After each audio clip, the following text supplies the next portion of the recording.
നമസ്കാരം. കോട്ടയത്തമ്പുരാൻ്റെ കാലകേയവധം നാട്ടക്കഥയിലെ ആദ്യത്തെ രംഗമാണ് നമ്മൾ ഇപ്പോൾ ചർച്ച ചെയ്യാൻ പോകുന്നത്.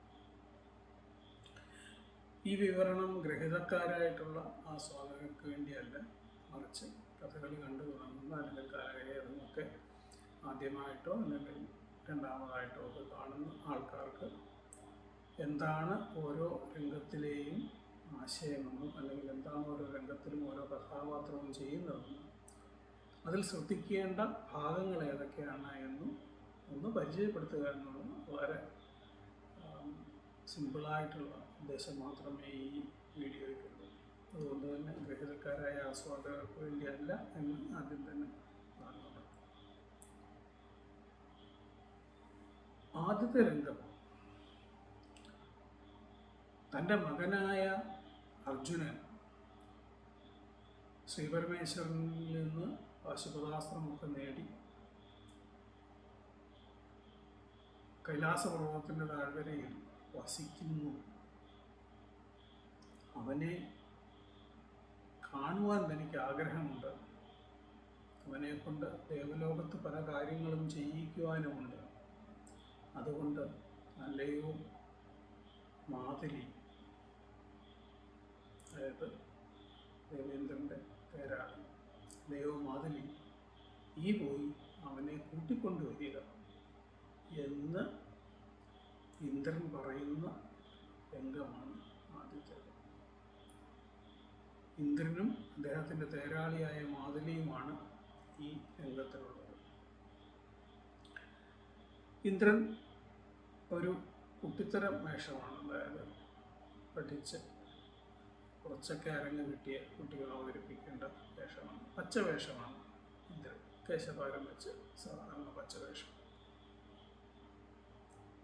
മാതലിയാകട്ടെ ദൂതൻ്റെയൊക്കെ ഒരു വേഷമാണ്, അതായത് ഉടുത്തുകെട്ടോടുകൂടി, വെളുത്തഞ്ഞൊറി ഉള്ള ഉടുത്തുകെട്ടോടുകൂടി, എന്നാൽ കേശപാരമോ കുപ്പായമോ ഒന്നുമില്ലാതെ ഒത്തിരിയും കുറുകെ കെട്ടി നമ്മൾ ദൂതൻ്റെ വേഷം കണ്ടിട്ടില്ല.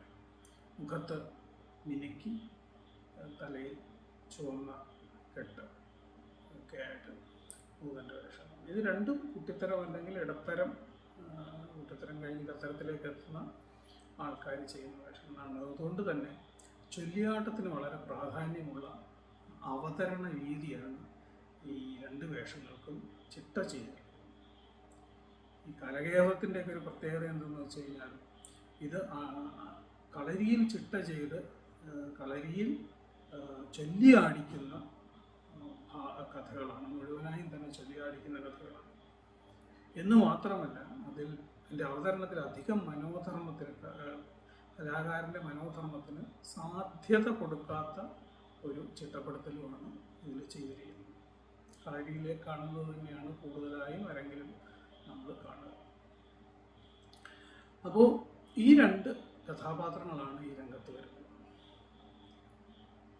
ആദ്യത്തെ ശ്ലോകം ലബ്ധാസ്ത്രമീശ എന്ന് തുടങ്ങുന്ന ഒരു ശ്ലോകമാണ്. ഈ ശ്ലോകങ്ങൾക്ക് കഥകളിയിലുള്ള പ്രത്യേകത വളരെ വലുതാണ്. നമ്മൾ കാണുന്ന രംഗത്തിൻ്റെ ഒരു പശ്ചാത്തലം പലപ്പോഴും വ്യക്തമാക്കുന്നത് ശ്ലോകങ്ങളാണ്. അതുകൊണ്ട് പദങ്ങൾ മാത്രമല്ല, ശ്ലോകങ്ങളുടെ അർത്ഥം കൂടി മനസ്സിലാക്കുന്നത് നന്നായിരിക്കും. അപ്പോൾ ഈ ലബ്ധാസ്ത്രമീശ എന്ന് തുടങ്ങുന്ന ശ്ലോകത്തിൻ്റെ ചുരുക്കം, അതിൻ്റെ അർത്ഥം എന്തെന്ന് വെച്ചാൽ, പാശുപതാസ്ത്രം ലഭിച്ച് ഭൂമിയിൽ ഇരിക്കുന്ന തൻ്റെ മകനെ കാണാനുള്ള ആഗ്രഹത്തോടു കൂടിയിരിക്കുന്ന ദേവേന്ദ്രൻ തൻ്റെ മുന്നിൽ കൈകൂപ്പി നിൽക്കുന്ന മാതലിയോട് ഇപ്രകാരം പറഞ്ഞു. അതായത് അർജുനനെ കാണാൻ ആഗ്രഹിച്ചിരിക്കുന്ന ദേവേന്ദ്രൻ പുത്രനെ കൂട്ടിക്കൊണ്ടുവരാനായിട്ട് തൻ്റെ മുന്നിൽ കൈകൂപ്പി നിൽക്കുന്ന മാതലിയോട് ഇപ്രകാരം പറഞ്ഞു. ഇതാണ് ശ്ലോകത്തിൻ്റെ അർത്ഥം. ശ്ലോകം കഴിഞ്ഞ് തിരശ്ശീല മാറ്റിയാൽ ഇന്ദ്രൻ വലതുവശത്ത് ഇരിക്കുന്നു, ഇടതുവശത്തു കൂടി മാതലി ഒരു കിടതകയും താമോടുകൂടി പ്രവേശിച്ച് ഇന്ദ്രൻ്റെ മുമ്പിലെത്തി കെട്ടിച്ചാടി കുമ്പിട്ട് അത് ഈ പറഞ്ഞ പോലെ ചാടി മുമ്പോട്ട് വന്ന് കെട്ടിച്ചാടി കുമ്പിട്ട് മാറി നിൽക്കുന്നു. ഇന്ദ്രൻ പദം ആരംഭിക്കുന്നു. ആദ്യത്തെ പദം ഇന്ദ്രൻ്റെയാണ്. സുരുട്ടി എന്ന് പറയുന്ന രാഗമാണ് ഇവിടെ ഉപയോഗിക്കുന്നത്. മാതലേ നിശമയ മാമകവചനം എന്നാണ് ഈ പദം തുടങ്ങുന്നത്. അല്ലയോ മാതലേ നിശമയ, നീ കേട്ടാലും എന്താണ് കേൾക്കേണ്ടത്? എൻ്റെ വാക്കുകൾ. അപ്പം മാതലേ നിശമയ മാമക വചനം, എൻ്റെ വാക്കുകൾ കേട്ടാലും എന്ന് പറഞ്ഞിട്ട് ഇന്ദ്രൻ കാര്യം പറയും. ഈ ആദ്യത്തെ വരി കഴിഞ്ഞാൽ ഒരു വട്ടമച്ച കലാശമുണ്ട്. ആ വട്ടമച്ച കലാശത്തിന് ശേഷം ഇന്ദ്രൻ കാര്യം പറഞ്ഞു തുടങ്ങുന്നു. അപ്പോൾ ആദ്യം പറയുന്നത് പാർവതീശനോടാശു പാശുപത വസ്ത്രം പാരിൽ പരിചൊടു ലഭിച്ചുടൻ പാർത്ഥൻ വാണിയിടുന്നു. പാർവതീശൻ പരമശിവനോട് പരമശിവന്റെ കയ്യിൽ നിന്ന് പാശുപതാസ്ത്രം ലഭിച്ച അർജുനൻ വാണിയിടുന്നു പോൽ അവൻ അവിടെ ഇരിക്കുന്നു. ഇവിടെ ഒരു പ്രത്യേകത, ഈ വാണിയിടുന്നു പോൽ എന്ന് പറയുന്നിടത്ത് വെറുതെ ഇരിക്കുക എന്നുള്ള മുദ്ര കാണിക്കുകയല്ല ചെയ്യുന്നത്. പകരം അർജുനൻ ഇരിക്കുന്ന ആ ഇരിപ്പ്, ഉത്തരീയം രണ്ട് കൈയിലും പിടിച്ച് ആ ഇരിപ്പ് ഒന്ന് വിസ്തരിച്ച് കാണിച്ചാണ് വാണിയിടുന്ന പോൽ എന്നുള്ള മുദ്ര പൂർത്തിയാക്കുന്നത്. അപ്പോൾ മാതരയോട് ആദ്യം പറയുന്നത്, ഇതാ എൻ്റെ ശ്രീപരമേശ്വരനോട് പാശുപതാസ്ത്രമൊക്കെ ലഭിച്ചിട്ട് പാർത്ഥൻ അർജുനൻ അവിടെ ഇരിക്കുന്നു. അടുത്ത വരിയിൽ പറയുന്നത്, ധന്യശീലനായിട്ടുള്ള അവൻ എൻ്റെ മകനാണെന്ന് അറിഞ്ഞാലും എന്നോട് സുതനെന്ന് നന്നായി ധരിച്ചാലും, അങ്ങനെ ഇരിക്കുന്ന അവൻ, ഈ അർജുനൻ എൻ്റെ മകനാണ് എന്ന് നീ നന്നായിട്ട് മനസ്സിലാക്കിയാലും. അടുത്തത് പറയുന്നത്, ഇത്ര ശൗര്യം ഉള്ളവൻ വേറെ ഈ ത്രിഭുവനത്തിൽ, ഈ 3 ലോകത്തിലും ഇത്രയധികം ശൗര്യമുള്ളവനില്ല. അവനെ കാണുവാൻ എനിക്ക് ഭയങ്കര ആഗ്രഹമായി. ചന്ദ്രവംശത്തിൻ്റെ അലങ്കാരമായിട്ടിരിക്കുന്ന അവനെ കാണാൻ, വെൺമണികുല രത്നമായിട്ടുള്ളവൻ, വെൺമതികുലത്തിന് എന്ന് പറഞ്ഞാൽ ചന്ദ്രൻ, വെളുത്ത ആ ഒരു വെണ്മയുള്ള ചന്ദ്രൻ്റെ ആ കുലം, അതായത് ചന്ദ്രവംശത്തിൻ്റെ അലങ്കാരമായിട്ടുള്ള അവനെ കാണാൻ എനിക്ക് കൊതിയായിരിക്കുന്നു. അതുകൊണ്ട് അത് എന്ന് മാത്രമല്ല, എന്തിനാണ് അവനെ കാണുന്നത്? കണ്ടിട്ട് വെറുതെ കാണുക മാത്രമല്ല, വലുതായുള്ള സുരകാര്യങ്ങൾ ഉണ്ടിഹ, ഇവിടെ വലുതായിട്ടുള്ള ദേവന്മാരുമായി ബന്ധപ്പെട്ട് വലിയ കാര്യങ്ങൾ അവൻ്റെ കരബലം കൊണ്ട് നേടുവാനായിട്ടുണ്ട്. കാരണം ഈ നിവാതകവചന്മാരെയും കാലകേയന്മാരെയും മനുഷ്യന് മാത്രമേ വധിക്കാൻ കഴിയുള്ളൂ എന്നുള്ള വരമുണ്ട്. അപ്പോൾ അവരെ വധിക്കണമെങ്കിൽ ഒരു മനുഷ്യൻ തന്നെ വരണം. അപ്പം അങ്ങനെ അവരെ വധിക്കാൻ വേണ്ടി ഒരു മനുഷ്യൻ ഇവിടെ വരണം. അതിനാൽ ഇവിടെ സുരകാര്യങ്ങൾ, ദേവലോകത്ത് പല കാര്യങ്ങളും അവനെ കൊണ്ട് ചെയ്യിക്കാനുണ്ട്. അതിനാൽ നീ ആ പാണ്ഡവനെ ഇനി കൊണ്ടുവന്നിടണം. നീ പോയിട്ട് ആ അർജുനനെ ഇവിടെ കൊണ്ടുവരണം. ഇതാണ് അദ്ദേഹം പറയുന്നത്. അതായത് പരമേശ്വരനോട്, ശ്രീപരമേശ്വരൻ്റെ കൊണ്ട് കയ്യിൽ നിന്ന് പാശുപതാസ്ത്രം മേടിച്ചിട്ട്, ഇതാ അർജുനൻ അവിടെ ഇരിക്കുന്നു, അവൻ എൻ്റെ മകനാണെന്ന് നീ അറിഞ്ഞാലും, അവൻ വളരെ ശൗര്യം, അല്ലെങ്കിൽ ഭൂമിയിൽ ഏറ്റവും ശൗര്യമുള്ളവനാണ് അവൻ. വലിയ ഈ വെൺമതികുല രത്നമായിട്ടുള്ള, അല്ലെങ്കിൽ ചന്ദ്രവംശത്തിൻ്റെ രത്നമായിട്ടുള്ള അവനെ കാണുവാൻ എനിക്ക് വലിയ ആഗ്രഹമായിരിക്കുന്നു. എന്ന് മാത്രമല്ല, വലിയ സുരകാര്യങ്ങൾ, വലുതായിട്ടുള്ള ദേവകാര്യങ്ങൾ അവനെ കൊണ്ട് സാധിപ്പിക്കുവാനായിട്ടുണ്ട്. അതിനാൽ അല്ലയോ മാതലേ, നീ അലസതയൊക്കെ വെടിഞ്ഞ് എത്രയും പെട്ടെന്ന് പോയിട്ട് അവനെ കൂട്ടിക്കൊണ്ടുവരിക. അപ്പോൾ ഈ ഇതിൽ രണ്ട് ഭാഗത്താണ് ശ്രദ്ധിക്കേണ്ടത്. ഒന്ന് വാണിയിടുന്ന പോൽ എന്ന് പറയുന്നിടത്ത് ആ ഇരിക്കുന്നതിൻ്റെ ഒരു ഗാംഭീര്യം കാണിക്കാനുള്ള ഒരു അവതരണം. പിന്നെ ഏറ്റവും അവസാനം ഇതിൻ്റെ ഒരു മാതലേ നിശമയ എന്നെടുത്ത് പാടുമ്പോൾ വെറുതെ തേരാളി എന്നുള്ള മുദ്ര കാണിക്കാതെ അതൊന്ന് വിസ്തരിച്ച് തേര് തെളിക്കുന്നവനായിട്ടുള്ള പേര് കാണിക്കുന്നതിന് പകരം തേര് എന്നുള്ള ആ ഒരു അഭിനയ രീതി അവിടെ അവലംബിക്കുകയും ചെയ്യുന്നു. ഇത് രണ്ടുമാണ് അവിടെ പ്രധാനം. പിന്നെ ചൊല്ലിയാട്ടത്തിൻ്റെ ഭംഗിയാണ് അവിടെ ശ്രദ്ധിക്കേണ്ടത്. ഇതിന് മറുപടിയായിട്ട് മാതലി പറയുന്നതാണ് ഭവതീയ നിയോഗം. ഞാൻ അവതീര്യ ഭൂമി പാർത്ഥസവിതയെ ചെന്ന് ചൊല്ലിയിടാം തവ വാഞ്ചിതങ്ങളല്ല. ഭവതീയ നിയോഗം, അങ്ങയുടെ ആജ്ഞയാൽ ഞാൻ ഇപ്പോൾ തന്നെ ഭൂമിയിൽ ചെന്ന് ഭൂമിയിലേക്ക് ഇറങ്ങിച്ചെന്ന് അവതീര്യ ഭൂമിയിലേക്ക് ഇറങ്ങിച്ചെന്ന് പാർത്ഥസവിതയെ ചെന്ന് അർജുനൻ്റെ അടുത്ത് ചെന്ന് അങ്ങയുടെ ആഗ്രഹങ്ങളെല്ലാം ചൊല്ലിയിടാം തവ വാഞ്ചിതങ്ങളെല്ലാം, അങ്ങയുടെ ആഗ്രഹങ്ങളെല്ലാം ഞാൻ പറയാം.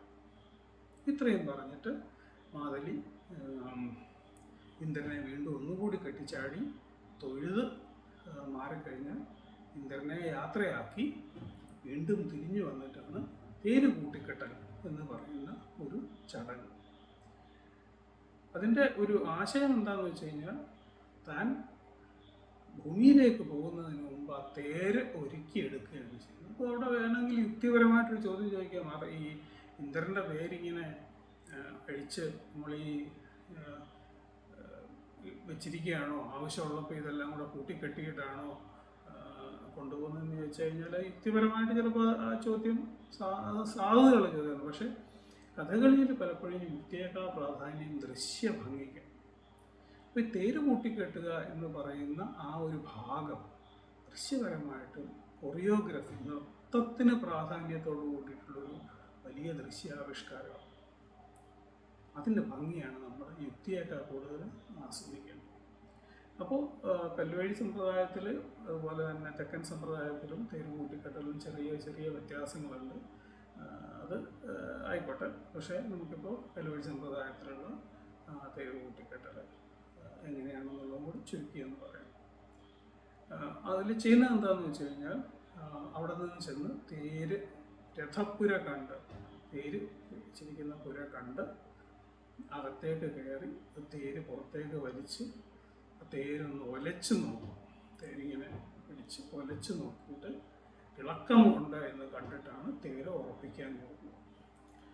അപ്പം 4 വശത്തു നിന്നും ചക്രം ഇങ്ങനെ ഉരുട്ടി ഉരുട്ടി ഉരുട്ടി കൊണ്ടുവന്ന് 4 വശത്തേക്കും ചക്രം വെച്ച് 4 വശത്തും തൂണുകൾ വെച്ച് ആണി അടിച്ചുറപ്പിച്ച് അതിൽ പലകകൾ വെച്ച് അതും ഉറപ്പിച്ച് അതിനുശേഷം വലിയ കൊടിമരം നടുക്ക് കൊണ്ടുവന്ന് നാട്ടി, രഥത്തിനകത്തുള്ള കൊടിമരം നാട്ടി അതിൽ 3 ആണി വെച്ച് അത് ഉറപ്പിച്ച് അതിൽ കൊടി കെട്ടി, ആ കൊടി കെട്ടിയിട്ട് വീണ്ടും തേര് ഒലച്ച് നോക്കി അനക്കം ഇല്ല എന്ന് കാണിച്ച് ഇനി കുതിരകളെ കെട്ടുക തന്നെ എന്ന് പറഞ്ഞ് കുതിരകളെ തിരഞ്ഞെടുത്ത് കുതിരകളെ കൊണ്ട് കെട്ടി ഇപ്പോൾ എല്ലാം പൂർണ്ണമായിരിക്കുന്നു, ഇനി പോയി അർജുനനെ വിളിച്ചുകൊണ്ട് വരിക തന്നെ എന്ന് പറഞ്ഞ് ആ രംഗം അവസാനിക്കുന്നു. അപ്പോൾ ഈ തേര് കൂട്ടിക്കെട്ടുന്നത് അതിൻ്റെ ഭംഗി